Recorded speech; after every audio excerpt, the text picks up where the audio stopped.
नमस्कार, संसद समाचार में आपका स्वागत है। मैं हूं चंद्रशेखर जोशी और आइए सबसे पहले बात करते हैं लोकसभा की। लोकसभा ने शुक्रवार को जल शक्ति मंत्रालय के नियंत्रणाधीन अनुदानों की मांगों को ध्वनिमत से मंजूरी दी। अनुदान मांगों पर सदन में हुई चर्चा का जवाब देते हुए केंद्रीय जल शक्ति मंत्री CR पाटिल ने कहा कि जल संरक्षण को जन आंदोलन बनाने का प्रयास हो रहा है। उनके जवाब के बाद सदन ने कुछ विपक्षी सदस्यों के कटौती प्रस्तावों को खारिज करते हुए जल शक्ति मंत्रालय के नियंत्रणाधीन अनुदानों की मांगों को ध्वनिमत से मंजूरी दी। पाटिल ने कहा कि जल संसाधन के लिए राशि आवंटन में लगातार बढ़ोतरी की गई है। उनका कहना था कि जल राज्यों का विषय होने के बावजूद प्रदेशों की क्षमता विकसित करने के लिए ज़्यादा से ज़्यादा आर्थिक मदद दी गई है। उन्होंने कहा कि अगले वित्त वर्ष के लिए जल शक्ति मंत्रालय को 99,502 करोड़ रुपए आवंटित किए गए हैं। मंत्री ने कहा कि जल जीवन मिशन के तहत 2019 में नल से जल के तहत कुल 3 करोड़ कनेक्शन थे, जो 2025 में 15.52 करोड़ हो गए हैं। उनके अनुसार 2014 के बाद देश में करीब 12 करोड़ शौचालय बनाए गए और इसके कारण करीब 60 करोड़ लोगों को फायदा हुआ है। मंत्री ने कहा कि केन बेतवा नदी जोड़ो योजना के कारण 62 लाख लोगों को पेयजल मिलने वाला है। उनका कहना था कि अब तक इस योजना पर 10,000 करोड़ रुपए से अधिक खर्च हो चुका है। उनका कहना था गंगा नदी पुनरुद्धार के कारण आज डॉल्फिन की संख्या बढ़ी है। आज गंगा के उन हिस्सों में भी डॉल्फिन देखी गई जहां पहले नहीं होती थी। पाटिल ने कहा कि जल संरक्षण को जन आंदोलन में बदलने की कोशिश हो रही है। सदन में वित्त वर्ष 2025-26 के लिए कृषि और किसान कल्याण मंत्रालय के नियंत्रणाधीन अनुदानों की मांगों पर चर्चा की शुरुआत हुई।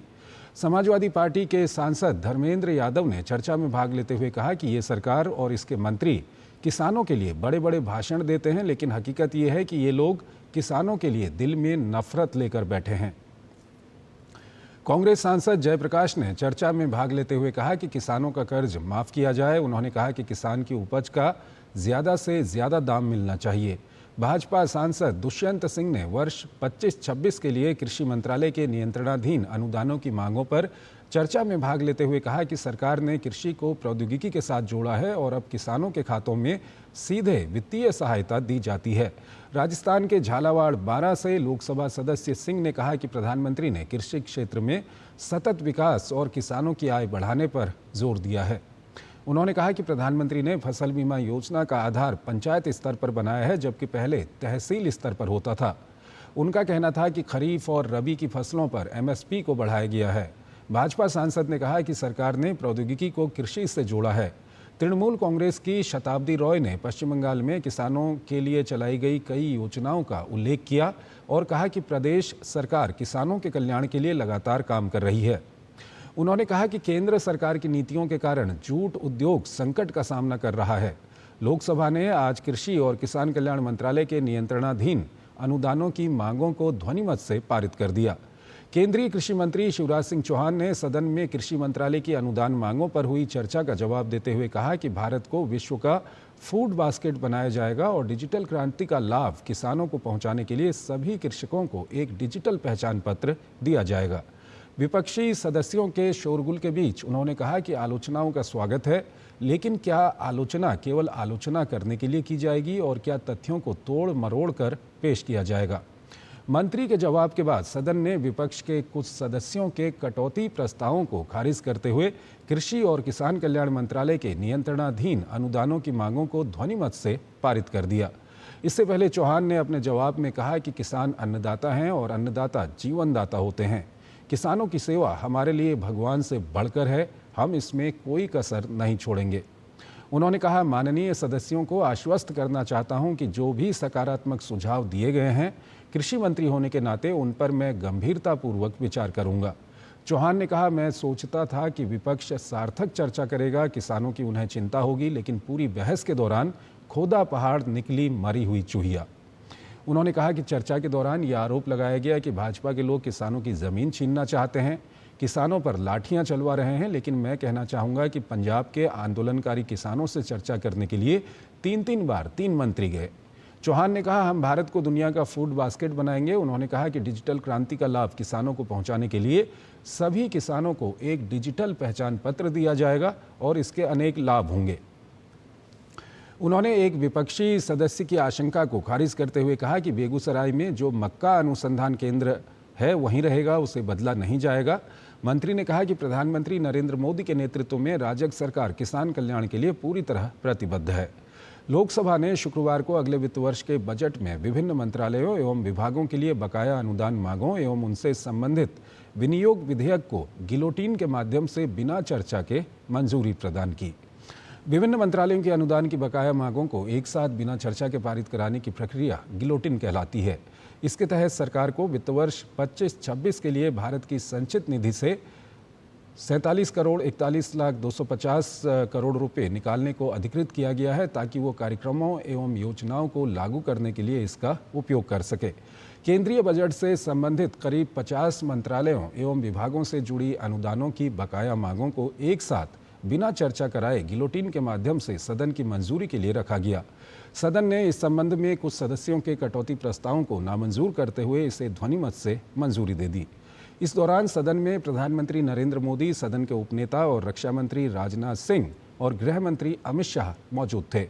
वित्त मंत्री निर्मला सीतारमण ने सदन में आगामी वित्त वर्ष में भारत की संचित निधि से नियत राशि के संदाय और विनियोग को प्राधिकृत करने के लिए विनियोग संख्यांक 3 विधेयक 2025 सदन में रखा।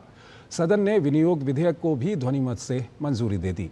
इस प्रक्रिया के साथ बजट पर सामान्य चर्चा और विभिन्न मंत्रालयों से संबंधित अनुदान मांगों और तत्संबंधी विनियोग विधेयक को सदन की मंजूरी का चरण संपन्न हो गया है।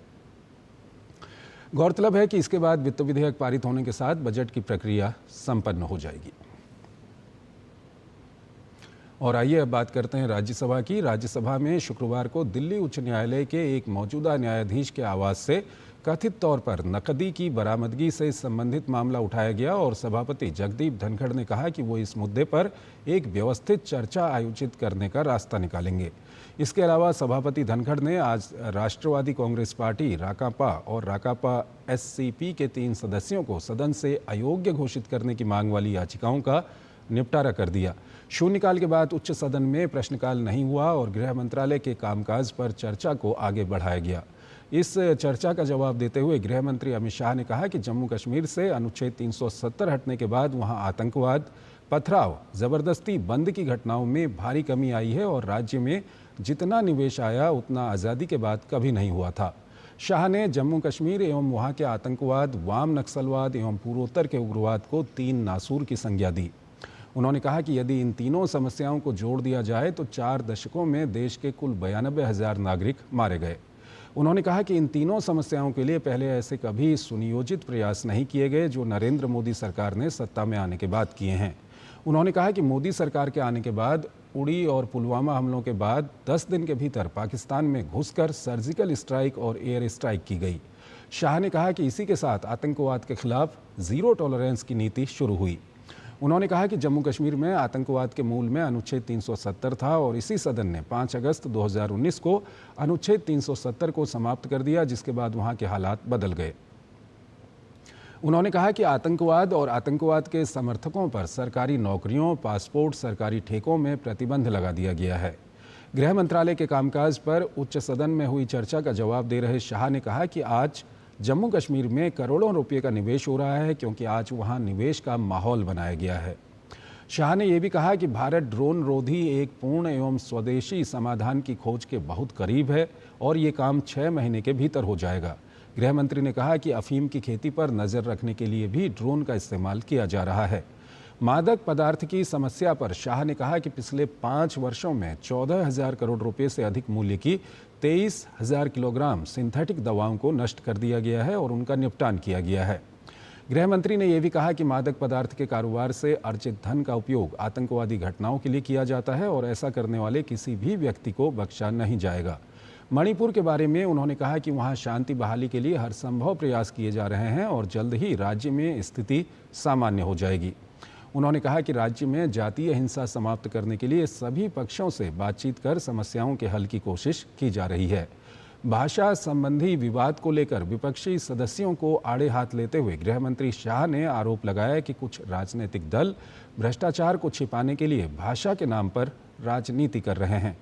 उन्होंने कहा कि हिंदी किसी भी भारतीय भाषा के साथ उसकी कोई स्पर्धा नहीं है, बल्कि ये तो अन्य भाषाओं की मित्र है। उन्होंने कहा कि दिसंबर से मुख्यमंत्रियों, सांसदों और लोगों को लिखे जाने वाले उनके पत्र उनकी राज्य भाषा में होंगे। शाह के जवाब से पहले सदन में गृह मंत्रालय के कामकाज पर चर्चा को आगे बढ़ाया गया। चर्चा को आगे बढ़ाते हुए भाजपा के डॉक्टर सुधांशु त्रिवेदी ने कहा कि आरोप लगाया जाता है कि केंद्रीय एजेंसियां विपक्षी नेताओं के खिलाफ कार्रवाई कर रही हैं।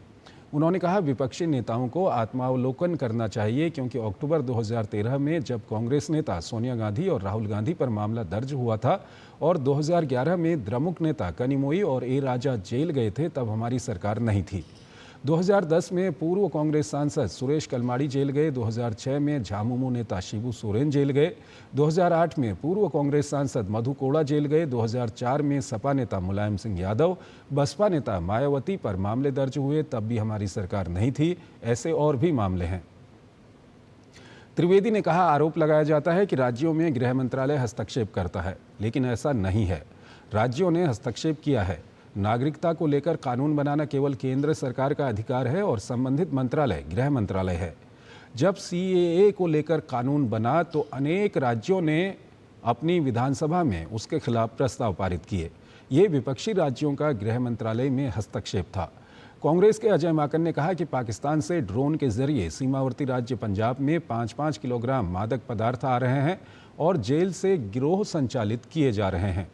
उन्होंने कहा कि ड्रोन के जरिए राज्य में हथियार भेजे जा रहे हैं। अलगाववादी गतिविधियां, हत्या के मामले हुए हैं। आम आदमी पार्टी के नेता संजय सिंह ने कहा कि दिल्ली में सुरक्षा का दायित्व गृह मंत्रालय के तहत आता है और ये अपराधों का गढ़ बन गया है। भाजपा के नाम निर्देशित सदस्य गुलाम अली ने कहा कि देश में आतंकवाद की घटनाओं में 71% की कमी बताती है कि गृह मंत्रालय ने कितनी मुस्तैदी से काम किया है। उन्होंने कहा जम्मू कश्मीर का मुद्दा राजनीतिक लाभ लेने के लिए खड़ा किया गया। राष्ट्रीय जनतांत्रिक गठबंधन के घटक जनता दल यूनाइटेड के संजय कुमार झा ने कहा कि 107 साल बाद आपराधिक कानूनों में बदलाव किया गया और जो 3 नए आपराधिक कानून लाए गए उन्हें 21वीं सदी का सबसे बड़ा सुधार कहना अतिशयोक्ति नहीं होगी। चर्चा में बीजू जनता दल के सस्मित पात्रा, राष्ट्रीय जनता दल सदस्य एडी सिंह, कांग्रेस की रजनी अशोक राव पाटिल, वाईएसआर कांग्रेस के सुभाष चंद्र बोस पिल्ली, शिवसेना के संजय राउत, द्रमुक सदस्य एन षणमुगम, अन्ना द्रमुक के एम थम्बीदुरई, एमडीएम के सदस्य वाइको, समाजवादी पार्टी के रामजी सुमन, आईयूएमएल के हारिस बीरन, राष्ट्रवादी पार्टी की डॉक्टर फौजिया खान, भाकपा के पी संतोष कुमार, भाजपा के सामिक भट्टाचार्य, महेंद्र भट्ट ने भी हिस्सा लिया। इससे पूर्व सदन में प्रश्नकाल और गैर सरकारी विधेयकों को स्थगित कर गृह मंत्रालय के कामकाज पर चर्चा फिर से शुरू करने के फैसले के विरोध में तृणमूल कांग्रेस के सदस्यों ने शून्यकाल के बाद सदन से बहिर्गमन किया। गृह मंत्रालय के कामकाज पर गृह मंत्री अमित शाह के जवाब के बाद सभापति धनखड़ ने बैंककारी विधियां संशोधन विधेयक 2024 पर चर्चा शुरू करने के लिए कहा, लेकिन विपक्षी सदस्यों ने गृह मंत्री के जवाब पर उनसे स्पष्टीकरण पूछने की मांग की। सभापति ने इसकी अनुमति नहीं दी, जिसके बाद सदन में हंगामा शुरू हो गया। हंगामे के कारण बैंककारी विधियां संशोधन विधेयक 2024 पर चर्चा शुरू नहीं हो पाई और 5:05 पर उच्च सदन की बैठक सोमवार 24 मार्च को सुबह 11 बजे तक के लिए स्थगित कर दी गई। तो संसद समाचार में फिलहाल इतना ही। आप बने रहिए डीडी न्यूज़ के साथ। नमस्कार।